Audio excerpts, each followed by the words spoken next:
Jayam Vishnupad Paramahamsa Rajagacharya Ashtotarshata Shri Srimad Srila Abhay Chanaranan Bhaktivedanta Sanghara Srila Prabhupada Ki Jai Ananta Koti Vaishnava Vrinda Ki Jai Nama Acharya Srila Thakur Haridas Ki Jai Prem Se Kaho Sri Krishna Chaitanya Prabhu Nityananda Shri Advaita Gadadhara Shivasadi Gaur Bhakta Vrinda Ki Jai Shri Shri Radha Krishna Gopa Gopinath Shyam Kunda Radha Kunda Giri Govardhan Ki Jai Vrindavan धाम की जय, नवद्वीप मायापुर धाम की जय, गंगा देवी की जय, यमुना माई की जय, भक्ति देवी की जय, तुलसी रानी की जय, समवेत भक्त वृंद की जय, श्री हरिनाम संकीर्तन की जय, ग्रंथराज श्रीमद् भागवतम की जय, इस्कॉन बीवीटी संस्थापक आचार्य श्रील प्रभुपाद की जय, गौ प्रेमानंदे. All glories to the assembled devotees. All glories to the assembled devotees. All glories to the assembled devotees. All glories to Sri Sri Guru and Gauranga. Jai Shri Prabhupada.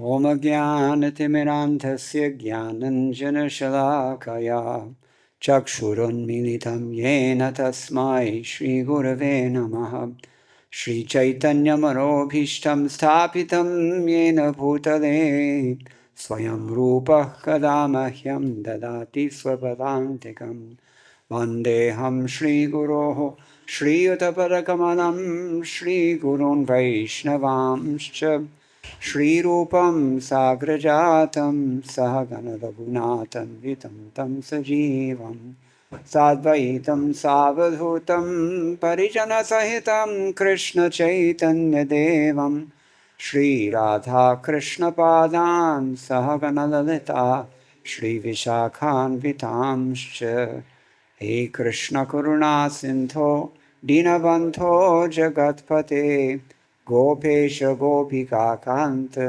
Radha Kanta Namostute Tapta Kanchana Gaurangi Radhe Vrindavaneshwari Vrishabhanu Sute Devi Pranamami Hare Priye Vancha Kalpatarubhyascha Kripa Sindhubhya Evacha Patitanam Pavanebhyo Vaishnavebhyo Namo Namaha Jaya Shri Krishna Chaitanya Prabhu Nityananda Shri Advaita Gadadhara Shri Vasadi Gaur Bhakta Vrinda Hare Krishna Krishna Krishna Hare Hare Hare Rama Rama Rama Hare Hare Madgavira Gopala Svikurya Kripaya Yadi Tadaivasam Payaha Pitva Hrishyayustatriya Janaha. This is Srimad Bhagavad-Gita as it is, translation and commentary by His Divine Grace A.C. Bhaktivedanta Swami Srila Prabhupada, founder and Acharya of the International Society for Krishna Consciousness. Tonight we're on chapter 14, which deals with the three modes of material nature, and particularly text 12. Text 12 deals with the mode of passion. So please repeat. Lobhaḥ pravṛttir ārambhaḥ karmaṇām aśamaḥ rajasy etāni jāyante vivṛddhe bharatarṣabha lobhaḥ greed, pravṛttiḥ activity, ārambhaḥ endeavor, karmaṇām inactivities, aśamaḥ uncontrollable, spṛhā desire, rajasi of the mode of passion, etāni all these, jāyante develop, vivṛddhe when there is an excess, bharatarṣabha O chief of the descendants of Bharata. Translation: O chief of the Bharatas, when there is an increase in the mode of passion, the symptoms of great attachment, fruitive activity, intense endeavor, and uncontrollable desire and hankering develop. Please repeat. O chief of the Bharatas, when there is an increase in the mode of passion, the symptoms of great attachment, fruitive activity, intense endeavor, and uncontrollable desire. Sorry, somehow I just deleted my translation. And hankering develop. So there's a purport here by His Divine Grace Srila Prabhupada. He writes, one in the mode of passion is never satisfied with the position he has already acquired. He hankers to increase his position. If he wants to construct a residential house, he tries his best to have a palatial house, as if he would be able to reside in that house eternally. And he develops a great hankering for sense gratification. There is no end to sense gratification. He always wants to remain with his family and in his house and to continue the process of sense gratification.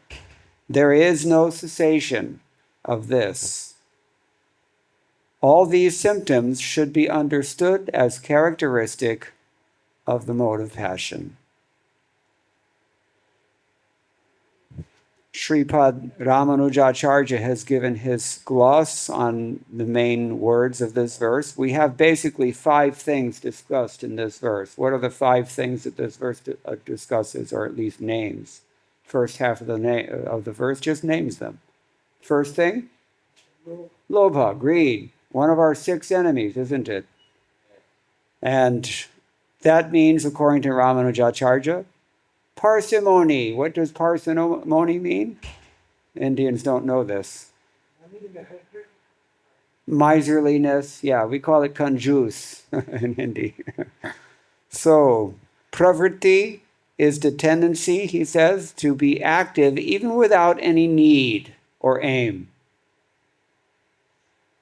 We just have to be busy all the time, doing something even if there's no need to do anything. Just like sometimes people talk. Who talks more? Do men talk more or do women talk more? It's a trick question. So, the first verse of the Upadeshamrita is addressing this, right? Vacho vegam. It's different than jihva vegam. You do the same thing with the same tongue, right? 2 things you do. You eat or you talk. I could say more, but we will rest that. So, pravṛttiḥ is the tendency to be active even without any need, even without any aim. People are busy. They don't even really know where they're going, but they're going as fast as they possibly can, just rocketing down the freeway at breakneck speeds. Passion. So, karmaṇām, ārambhaḥ. What does ārambhaḥ? Bengalis here, you know this word. Ārambhaḥ. Yeah. Ārambhaḥ kora, right? to undertake something, to begin something. So karmaṇām, ārambhaḥ means undertaking fruitive tasks, fruitive projects, you can say. You want the fruits of whatever you're doing. And you begin new things. This is characteristic of passion. In passion, we begin things, but we cannot maintain them. Who maintains them? Yeah, the person in sattva guna.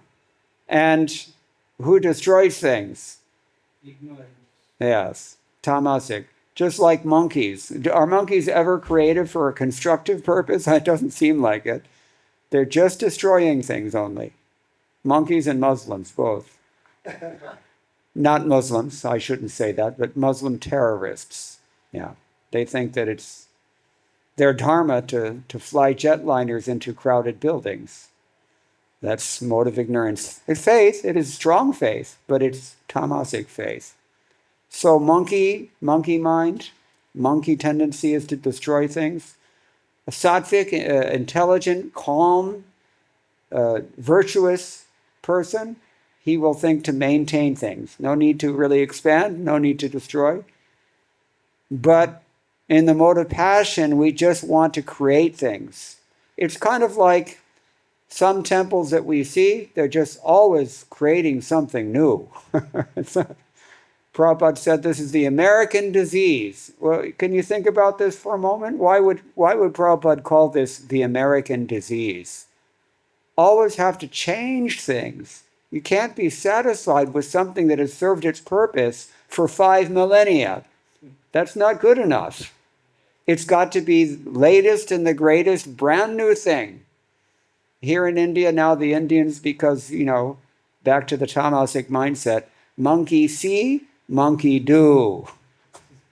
So the Indians have caught this disease in a big way, and therefore when you drive to the airport in Delhi, what are all the billboards about? All of them, it seems to me. The latest cell phone, and what's the purpose of that cell phone? Selfies. You have to have your selfie. People kill themselves to get the proper selfie. It's true. It's actually a big epidemic. People, anyway, we don't need to dilate too much on this. We're talking about karmaṇām, ārambhaḥ, and in these fruitive undertakings, we are characterized by aśamaḥ, no peace. No peace. So this is passion. And what is the primary characteristic of passion? It's contained within the very word passion itself. What is the primary characteristic of passion? It's the last thing mentioned here out of the 5 that I mentioned. Yes. Spṛhā. Intense desire, aspiration, hoping for something, never satisfied, always hoping for something. This is passion.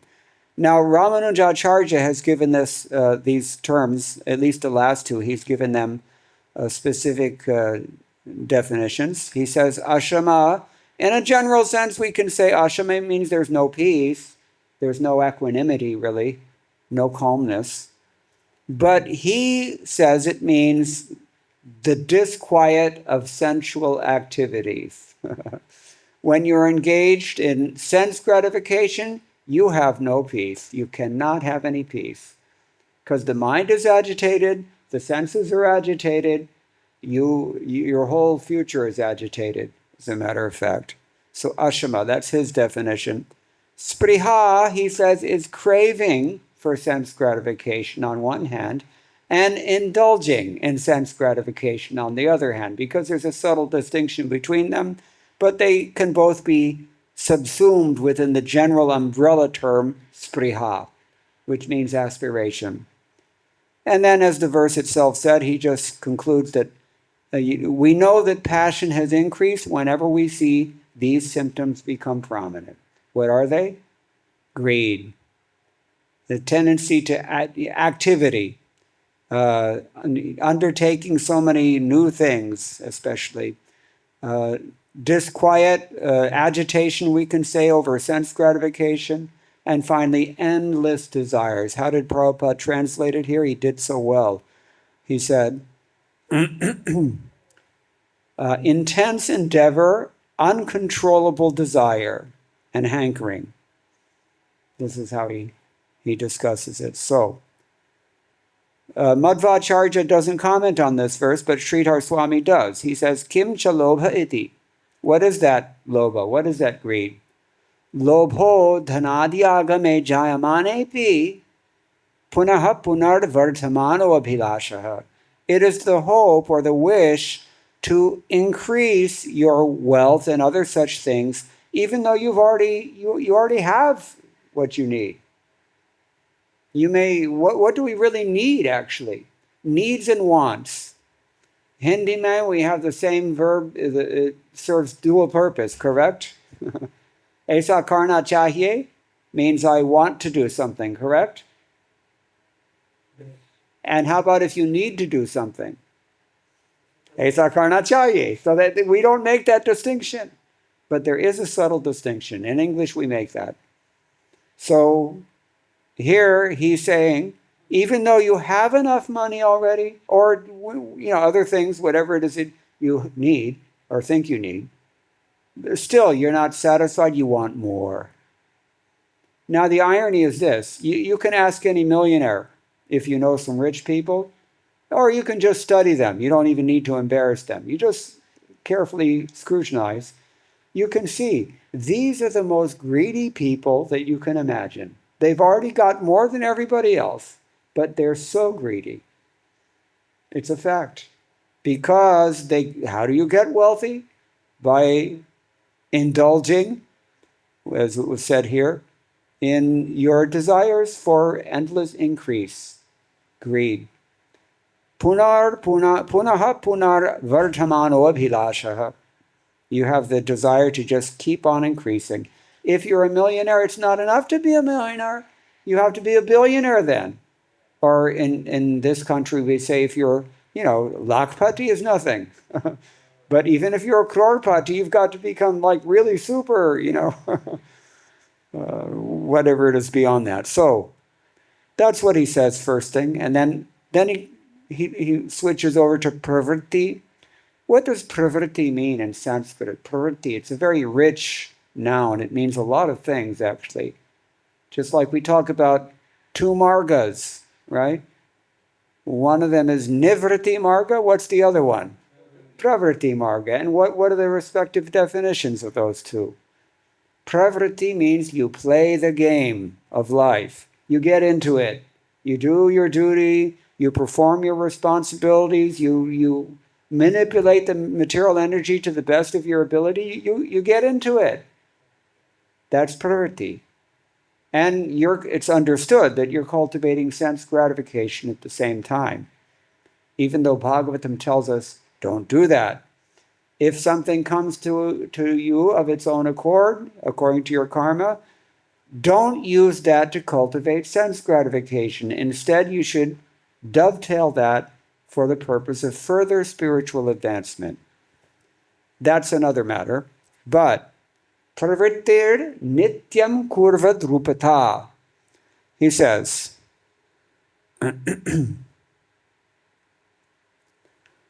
this is the shape that your mindset takes when you're greedy, intense, constant endeavor.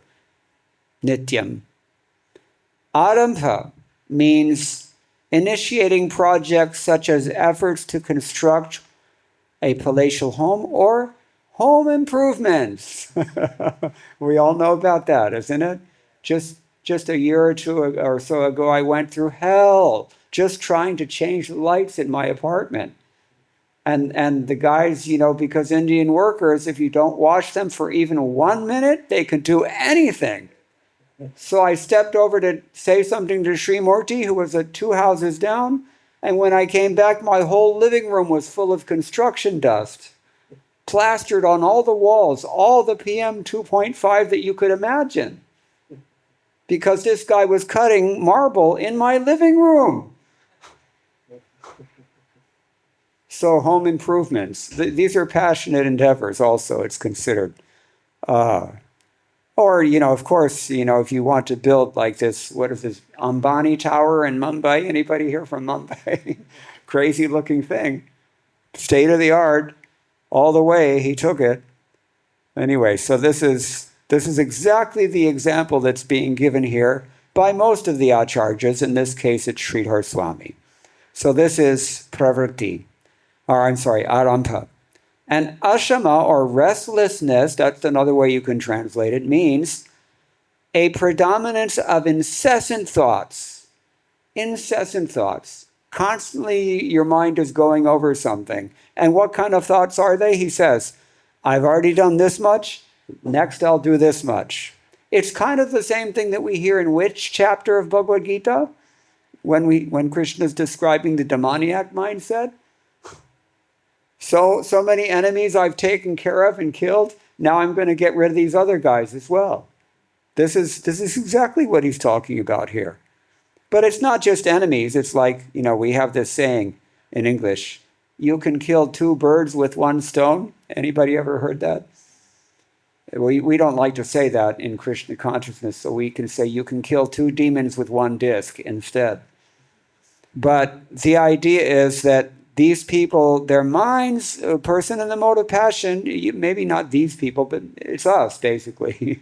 Our minds are constantly ruminating over what we're going to do now, what we've already done, how it's not enough, what I have to do to get it happening, all these things. All right, so that's his definition of aśamaḥ. And next, Sridhar Swami tells us what is spṛhā, desire, the last of these 5 items. He says it means longing to possess anything, good or bad, as soon as you see it, anywhere. As soon as you see something, I've got to have it. It's like, where was it? Somewhere I saw a billboard and it shows somebody, holding something up that, they're trying to get you to want it. The caption says, own it. OWN. Because you're supposed to, you can't really enjoy something unless you feel you possess that thing, right? So this is the idea, desire, spṛhā. As soon as you see something, it's like we said, monkey see, monkey do. The monkey sees that the next monkey has this latest iPhone or the latest, Android, whatever. I don't know what the latest things are. But, then he's got to have one. And the whole advertising industry is based on this. And, all these things all these mental stimuli are being injected into your brain without your permission, and a lot of the times without even your knowledge, because it's subliminal seduction, subliminal advertising. So in this way, people become completely agitated inside. That's what capitalism needs. Capitalism requires that. Nobody has any peace. Everybody's constantly dissatisfied, because then I can provide the so-called panacea that will satisfy them for a little while until the next one comes out. And then you got to go buy that one as well. So the whole modern economy is based on this. But this is spṛhā, intense desire. And then again, as did the other acharyas, he says these symptoms appear when passion is prominent, which means that through these things, one should know when passion is there and when passion is flourishing. If you see any of these 5 symptoms, you're in trouble. You may be absorbed in the mode of rajaguna already, or you're headed there. That's what we're supposed to learn from this. Vishwanath Chakravarti Thakur has commented very briefly here.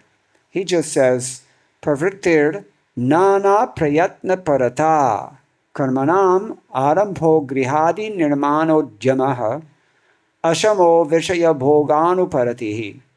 Nicely put. Pravṛttiḥ means various exertions. They're the foremost thing in your mind. Nāna prayatna parata, your whole consciousness is absorbed in various endeavors.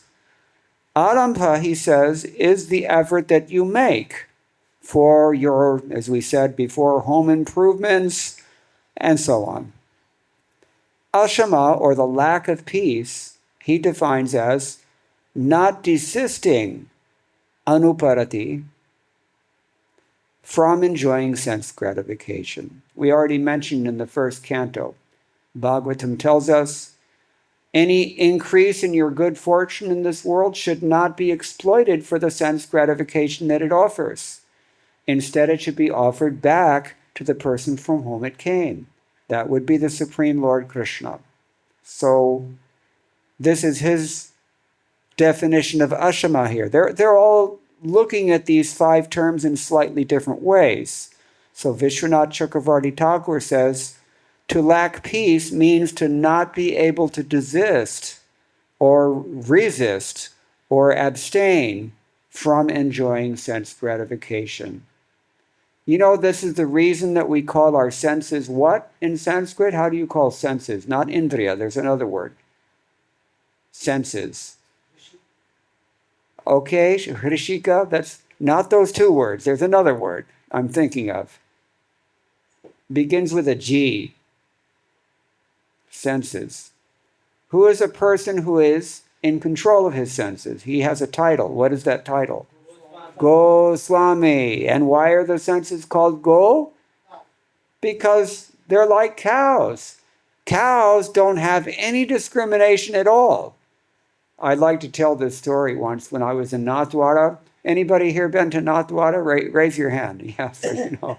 You can purchase that tray. They give you a basket full of mahaprasadam. And there was a nice little chowk there and the little tables and chairs. So Arjun, you know him. My godbrother and I, we sat down with one such basket, just preparing to have a nice breakfast of Sri Govardhan Nathji Ka Mahaprasadam. Sri Nathji Ki. So, as soon as we sat down, we were just ready to honor prasadam, and suddenly everything just exploded. And prasadam flying everywhere, and we were knocked over, and what's going on? What happened is that a cow saw us, and that cow cannot be stopped. She sees something that she wants, and she just pushes her nose right into that basket, and all gone, just like that. Immediately quaffed in less than 2 seconds. So this is why our senses are also called Go. They're just like indiscriminate animals. So,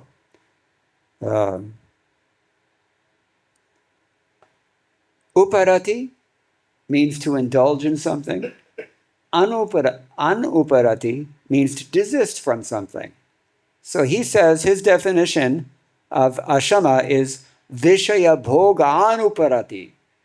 It is the inability or the unwillingness to desist from enjoying sense gratification. That is how he defines aśamaḥ, lack of peace. So we all are meant to introspect about these terms, and we can think about it. Well, how does this apply to me? Am I one such person who has these symptoms? That you have to decide for yourself. And the great fortune and the great displeasure of associating with devotees is that they're very helpful for this. They will point out all your flaws, and they will sometimes even severely criticize you for having them. In fact, even if you don't have them, they'll still do the same thing. So that is actually a blessing in disguise. Although, as I said, it cannot be very pleasing.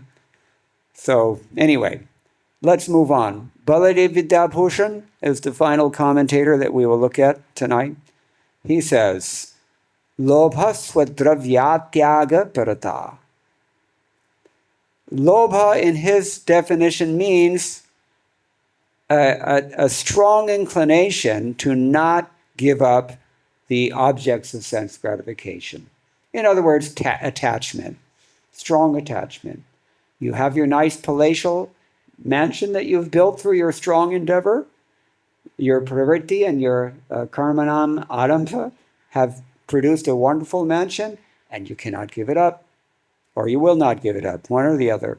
That's his definition of lobha. Attachment, in essence, it means attachment. The tendency of being unable to give up one's possessions. Pravṛttiḥ means the tendency to make efforts to increase your possessions. And so you're not just thinking and feeling and willing about things.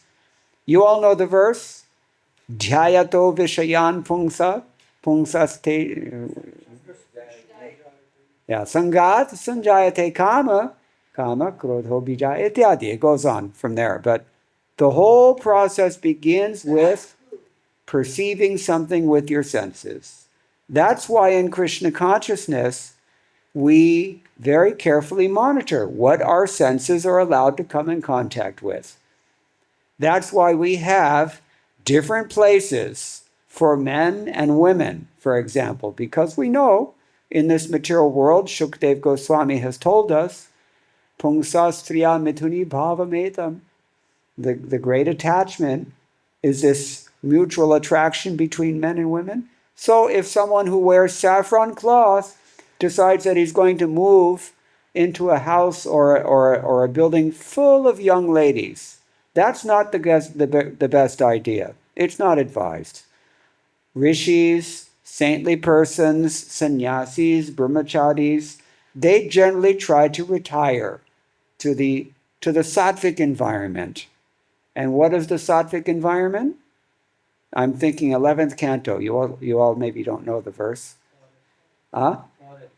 A forest, yeah, but vanam to sattviko vaso gramo rajasu uchyate tamasam dyuta sadanam manniketam tu nirgunam, Krishna says to Uddhava in 11th canto.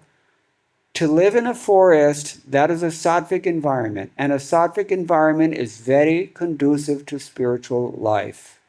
There's no great sensual agitation. If a brahmachari lives in the forest, he's peaceful. If a brahmachari lives on the strip in Las Vegas, how's he going to do? Not too good, I would think. Or if a brahmachari lives in, say, Times Square, New York City. I mean, there are many, Hollywood Boulevard in California, where I come from. Not the greatest environment if you're trying to cultivate sattva guna. So, this is the principle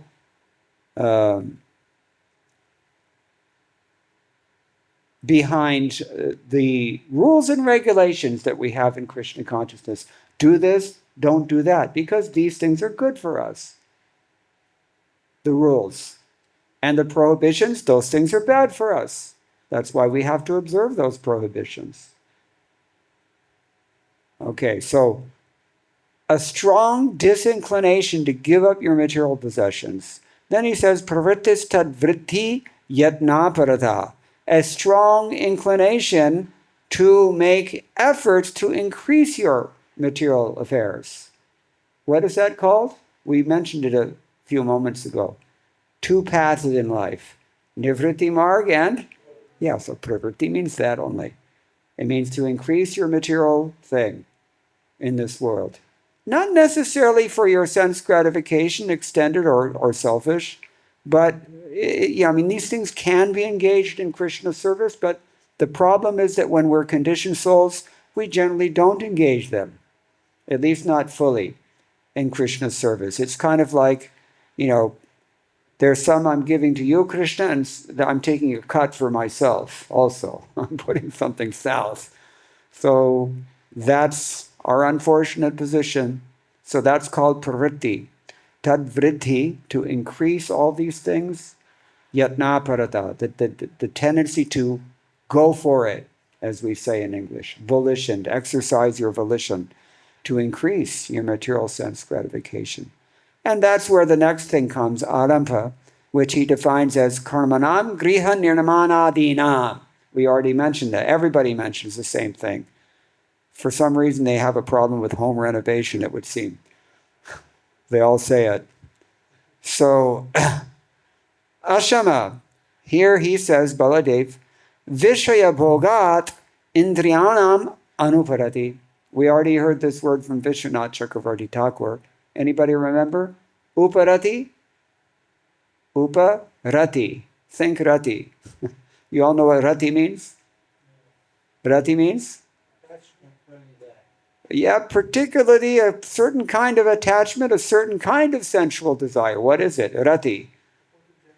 Love.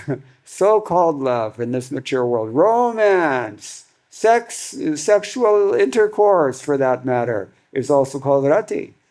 Therefore, the god of these things is named what? Rati, my friend. No, his wife is Rati. Sorry. He is Madan, and his wife's name is Rati.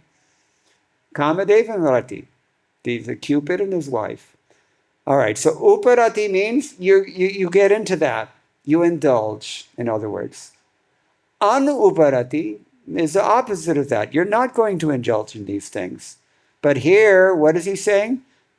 Aśamaḥ vishaya bhogat indriyanam anurabhati.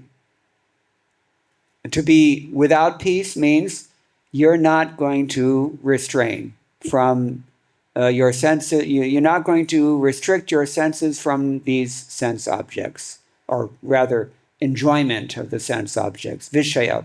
Vishaya to ek cheez hai. Like in Vishaya Bhoga, that's another thing. Sense gratification, that's there every morning when we take prasadam.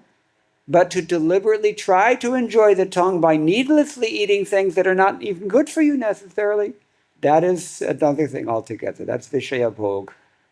And Prabhupada said about this in Nectar of Instruction, even when we're taking Krishna prasadam, if you're trying to enjoy your tongue in this way, with that prasadam, that's not a good mentality. It's like trying to enjoy the Supreme Lord. That's what Kubja did, isn't it? She also had the same mentality, taking to the next level, of course. So this is what he says. And finally, spṛhā vishaya lipsa. So vishaya lipsa. But the spṛhā means a great longing for sense gratification. We've heard this already from the others. So etair lingani rajo vivṛddham vidyat. By these symptoms, we should recognize that rajas has increased. These are some things that we've heard from our august predecessors about this verse. Of course, we know chapter 14 in general, Srila Prabhupada has said many times, it's very, very important. In fact, on at least one occasion, Srila Prabhupada said, this is the most important chapter of Bhagavad-Gita. Think about that. Why would he say that?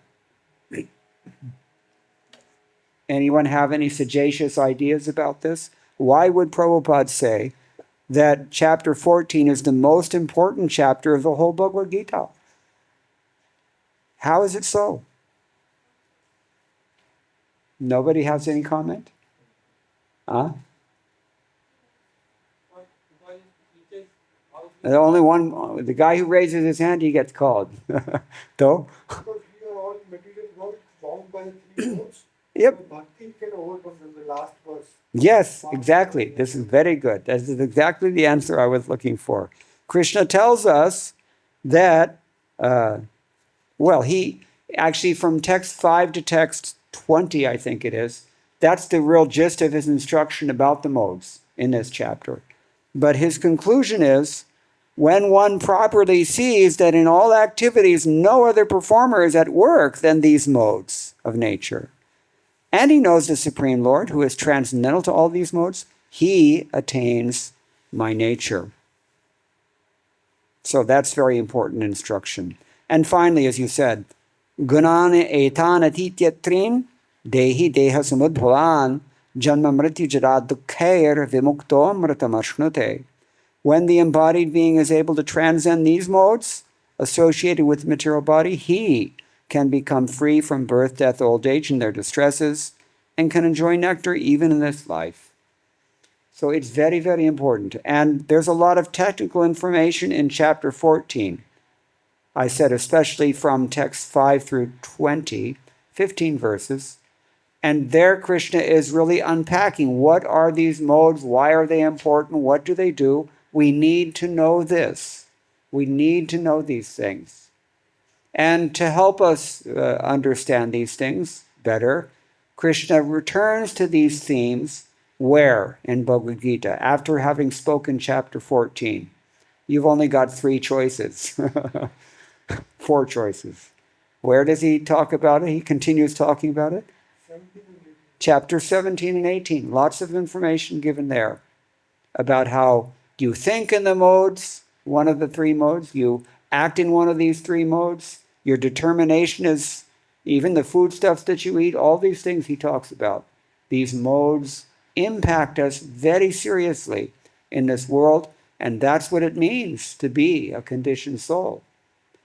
So it's a very good idea. Now, even after having studied chapter 14 and chapter 17 and chapter 18, there's still more that we can understand, because whole Bhagavad Gita is in effect repeated to Uddhava and expanded when Krishna is discussing a lot of the same topics in his Uddhava Gita, in Canto 11 of Srimad Bhagavatam.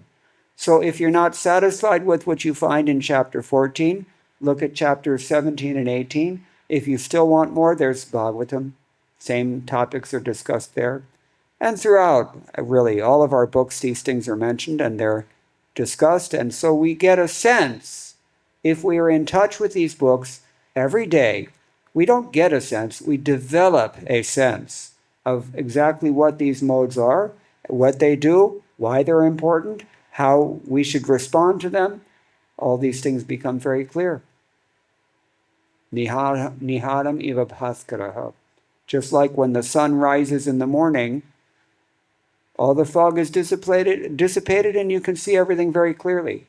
Before that happens, things are vague, they're dark, you can't really see what's happening.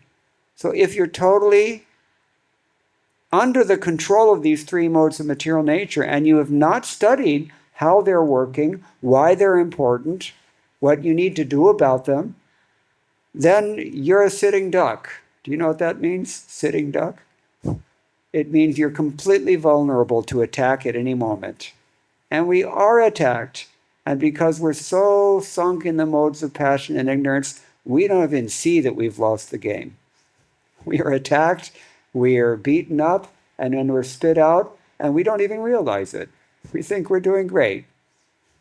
So, these are just a few thoughts. I'm going to stop here because we have a few minutes left. But maybe if somebody has any questions or any comments, we're also welcome. Normally I take at least an hour for my classes. Tonight I've ended 8 minutes early just for you. So please let's discuss this. Anybody have something to say or anything to ask? Yes. What's your name? Revavati Vallabha. Nice name. Okay? Just from this word Rati, I was thinking every day in Guru Puja also you sing Shri Guru Charane Rati. Okay. Yeah, very good point. Shri Guru Charane Rati. Well, you know, Rati, as I said, it's the same thing as kama. And we find that kama in general, in entry-level Krishna consciousness, kama is a bad thing, isn't it? Yet, by the time you get to Bhakti Rasamrita Sindhu, Rupa Goswami feels that kama is valuable enough that he classes at least Krishna's very closest associates as what? What do we call them? We're called raganugas. What are they called? Kamanugas. Yes. This happens. So Krishna consciousness is very passionate, but it's transcendental passion. And Gaudiya Vaishnavism, out of all Vaishnavisms, different sects of Vaishnavism, Gaudiya Vaishnavas, Rupa Goswami and others, they have really appreciated the great value of passion. So when we're studying passion in the Bhagavad-Gita, if we're really thoughtful, we can take it beyond this world also. We can see how it applies in Krishna consciousness. Not mundane passion, of course, but analogously, it looks to be the same. Boys are chasing after girls in this material world and vice versa. And in Goloka Vrindavan, we have Krishna's pastimes with the gopis. It would seem to be the same, but they're not at all the same. What does Krishnadas Kaviraj Goswami tell us about this in Chaitanya Charitamrita? Atmendriya priti vancha, tar bole kam. And Krishna Indriya vancha, dhare pramanām. Yes. And he gives the example. Prema, real love, no selfish concern whatsoever, that's called love. Real love, prema. And that is like pure gold. On the other hand, kama, selfish desire to enjoy something, it looks the same thing, but it's like iron. Not at all the same. Or I often give this example. Srila Prabhupada told us that we're selling diamonds. So, if you want diamonds, there's your very valuable gemstones. you have to pay